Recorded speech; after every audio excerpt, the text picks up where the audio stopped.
Welcome to the Slop Farm. Enjoy the video. Start by gathering everything. 1 pound lump crab, 1/2 cup mayonnaise, 1/4 cup fresh breadcrumbs, 2 tablespoons Dijon mustard, 1 large egg, 1 teaspoon Worcestershire sauce, and 1/2 teaspoon Old Bay seasoning. Finely mince 1 small shallot and chop 2 tablespoons fresh parsley for brightness.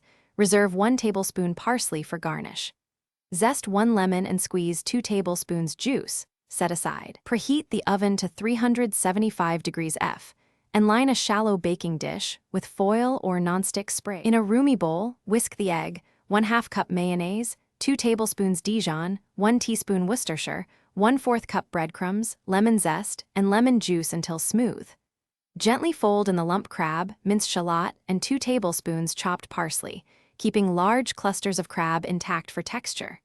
Taste and adjust 1/2 teaspoon Old Bay or salt. Use a 3-ounce scoop to portion and form 6 patties roughly 3 inches across and 3/4 inch thick.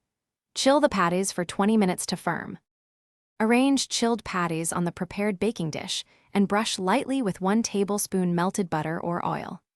Bake at 375 degrees F for 15 to 18 minutes until the center registers hot and the edges look set.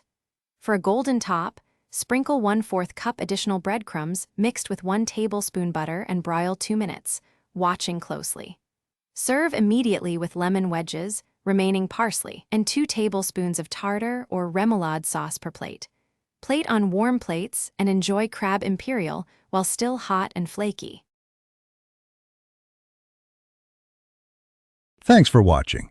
Consider subscribing if we helped you today.